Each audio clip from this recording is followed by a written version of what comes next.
Hey guys, the government has just released how you guys are going to be assessed for 2021 GCSE and A-level examinations. And I'm going to take you through exactly what you need to do to get the top marks and what the pitfalls you should be aware of from this new announcement. From sitting exams at home to potential cheating and lots more interesting and spicy bits that have been released in this announcement. So I'm going to talk you through all of these so you really understand how to best utilize it and look out for your own education for the next few months. And the appeals, whoa, they've got some really interesting stuff going on there, and I'm sure you guys will really want to know about what's happening with the appeals process. So stick around till the end and I'm going to walk you through all of this.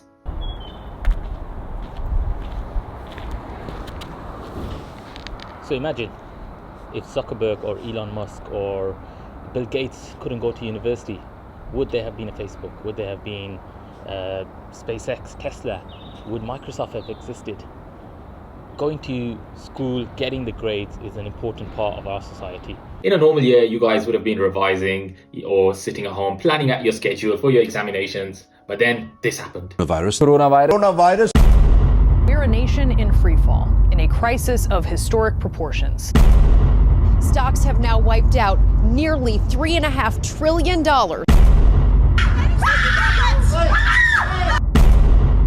You must stay at home. GCSEs, A-levels and AS level exams will not go ahead this summer. All of this combined has created this melodramatic atmosphere around us. But thankfully, there has been some sort of a clarification with this news, and at least good or bad, we can start looking at the direction we want to take from here. So I'm going to go through quite a few different areas in this video. We'll begin with the actors that are involved in this play. We will then go to the awards of your grade. We will look at the examination. We will look at the appeals process. We will look at the private candidates and how this affects them. And then we will also look at the timeline and our overall conclusion of this whole fiasco / summation of the consultation. So the actors in play here are the government. And what is their main objective? Their main objective is to avoid a PR disaster. After what happened last year on results day,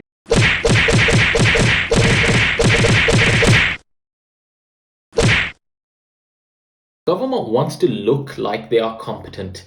They are competent at helping you get your exam grades. In reality, whether that's the case or not, they couldn't care less. They just need to look good in the public's eye to ensure that their overall societal ranking is upheld. Then you've got parents and students like yourselves. You obviously want amazing grades and an easy life. Who doesn't want that? I mean, come on, if you could get top grades without having to do an exam, sign me up. And the third actor in this triumvirate is the teacher. The teacher wants it to be a fair process because, they want their students to have a fair go at doing the examinations. But at the same time, they also have a competing agenda, which is they want an easy life too, right? Nobody wants to sit there in their summer marking thousands and thousands of hours of your work. Once we understand these motivations and their ambitions as the actors, we can then start to look at these announcements in the light of these motivations and see who does it really favor. Whether announcement A, does it really favor the student, or is it more a PR exercise for the government? Or is it something done to make the teacher's life easier? We need to start thinking on a deeper level as a society rather than on just a purely superficial level that we see in the news. We don't want to become sheeps. First thing we need to look at is the grade awarding system. So this is very interesting and it's made up of a number of components, and I'm going to show you a little drawing to kind of help you understand what is going on with the grade awarding system. Now, the way that the exam awarding system is going to work is that you're going to have a mini test. These are the optional or supposed optional tests that you will have. These will be based on whether the teacher thinks they've got sufficient evidence for you to award the grade. If they don't, then you will definitely have to do the test. It is not optional.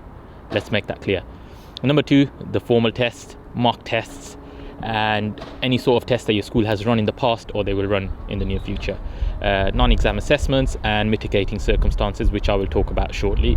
Wait for my thoughts on the appeals process. It is coming. you are going to have multiple mini tests, and these are going to be optional. I suppose it's a good option, but we need to understand this in the light of inflation of grades. So a lot of students who are happy with their grades obviously won't take the exams. But if you are taking the exams, there is a higher chance that you're going to get a better grade. If you went to a Eton or a Harrow or one of these amazing kind of private top schools, then your network and your connections are more likely to land you that job in the future, because the grades won't be much of a differentiator anymore. What about the situation where you are doing really well in your school, but your class maybe isn't doing too well? Well, unfortunately, you're still going to have to sit the test, because it's going to be on a per class basis, and a student cannot be excluded if the rest of the class is doing the test. Okay, so it's not necessarily optional as it may seem on the surface initially. Also think about the fact that some students may have covered more content and others may have covered less content due to COVID-related incidences. And this means that even across the class, there will be differences. So how can the same class be tested on the same material? Question for you. 2. Formal tests. So these could have been tests that you have been set in school previously. There could have been topic tests. They could have been mini online tests, maybe tests on Google Forms, and all of these kind of different variances that your school may have set you, as long as they were formally assessed, as long as you were made aware of it and they were formal tests, they would be counted towards your awarding system. 3. Mock exams. I think this hasn't come as a surprise to anyone. I think most students are aware by now that mock exams were going to form a big part in your assessment. Okay, so these are exams that, are usually held across the school in a real life scenario kind of exam situation, and they will form a huge part. For non-exam assessments, so stuff like coursework here is what we're talking about. So this will also form a part of your overall awarding of your grade. And this is especially true, obviously, in subjects like art, where it's pretty much all coursework based. Mitigating circumstances. Please do not discount the support that is on offer through mitigating circumstances. This year, they will play a huge part in the awarding of the grades. So please ensure that you tell your teacher if you had any sort of COVID or isolation related absences or it affected your studies. Different components, they are going to be weighted by the teachers, and the teachers are going to let you know exactly how they're going to be weighted. And the reason for this is to allow the appeals process to be transparent, so we can see exactly how you were assessed across the different areas. Before I dive into the breakdown, I want you to think about every exam as your final exam, because all of these will form a component of your overall grade. Now what they are going to do is they're going to use these tests to check where your current level is. If they decided to grade you tomorrow, it would be based on the test that you have currently just sat, not how much you would have improved in 3 or 4 months' time. So let's get that clear. So don't think that if you scored a 6 in your mock, you're suddenly going to get a grade 8 in your overall awarded grade.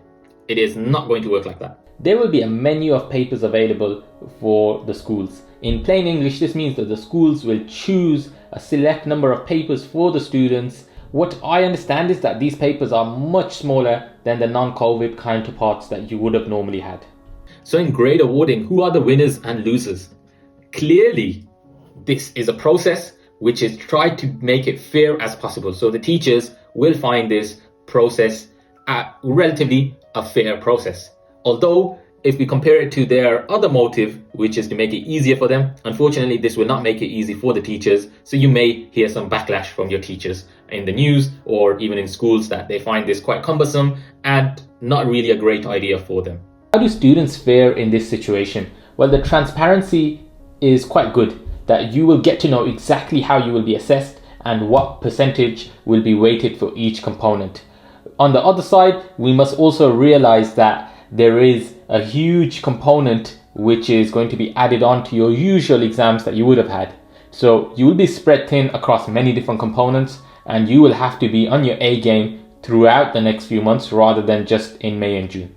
These tests will be very similar to the past papers that you should have been working on. So, all of the new spec papers, and in fact, even the old spec papers, you should be banging them out left, right, and center. These are marked by school teachers, and then they will send a sample of some of the papers. So maybe 1 or 2 students out of the whole class, they will send to the exam board to moderate, to just check they've been marking the papers roughly correctly. Tests will be sat in a window. So that window could be, let's say, a week. Yeah, within that week, everyone has to sit, say, chemistry exams. In the next week, then maybe everyone has to sit biology exams. And then the next week, everyone has to sit geography exams. And they won't necessarily sit them all on the same day. So we could say maybe there's 10 papers in chemistry, for example, that they will give out. And then the school will have to choose 7 of those papers that the students will have to attempt. The good news here is that the topics will be known beforehand. Thus, it will be easier for you to revise. But did the government really do this for you? By now, if you've been paying attention, you would have realized that most certainly not the case with the government or the exam boards.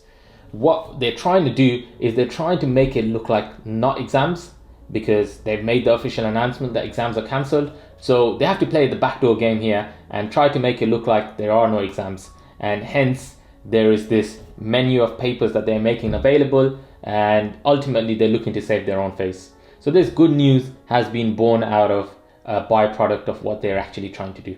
Whenever you change something, there are usually positive and negative consequences. So we've talked about the positive consequence, but what about the negative consequences that are at play here? This uncorks something so vicious that students and examiners and teachers will have never seen anything like this before. You can do the test paper at home.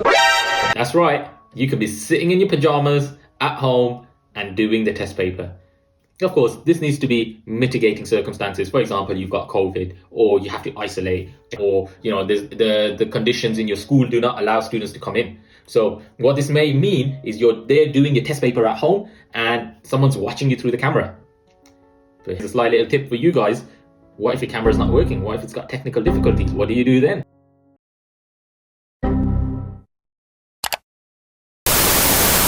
Well, what they've said is that you can sign a document saying that you received no help whatsoever from others, and they will accept that. I mean, what else can they do? If your camera is not working, or it's not working, what can they do other than take your word for it? The winners and losers. Who are the winners here? Well, clearly the government can tap themselves on the back and say, hey, well done you. You have absolutely smashed it because you have given them a robust exam process, or at least the illusion of control to teachers. We know by now it's all a PR exercise.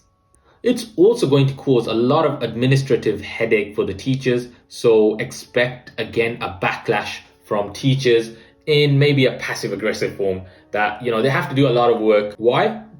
Well, because of the pandemic. And the government. Don't forget the government. Well, how do the students fare in this section? Well, the actors who are the students, well, they can again see the choice and the illusion of control with these different exam papers. But in reality, there's a lot of discrepancy with the fact that you can do papers at home in your pajamas and people can cheat very easily. Anyways, let's move on to the appeals process, which I'm sure this is going to be an absolutely amazing process that the government has absolutely smashed it on. Not. Story short is there is no appeals process, or at least nothing that's worthwhile. So they've given you a superficial appeals process similar to last year, which is you can A, appeal to the school, and B, you can then take it to the exam board if you're not satisfied with the school. What can you appeal to the school then? Well, only if they haven't followed the correct process, not whether you think you should have got a grade A star and they gave you a grade C. What you must do is only and only appeal if they didn't follow the correct process. So for example, if they didn't give you the paper that you were meant to sit, then you could maybe appeal it. But come on, in reality, who's really going to appeal? Who really suffers from that? But let's be real here. Let's talk facts. This is a process. Forget the appeals process even exists. The winners and the losers, well, clearly the government, again, pat themselves on the back, The teachers, actually, they can feel quite good about themselves. Their academic judgment won't be questioned, and they won't really need to process many appeals. What can you say? right, let's look at private candidates. Last year, private candidates got hung out to dry. This year, they've tried to make some amends to this. Candidates will go through the exam process, same as the school's students would do. So you can enter yourself at a school or a center and just crack on just the way I was explaining for school-based candidates. This is not the end of it.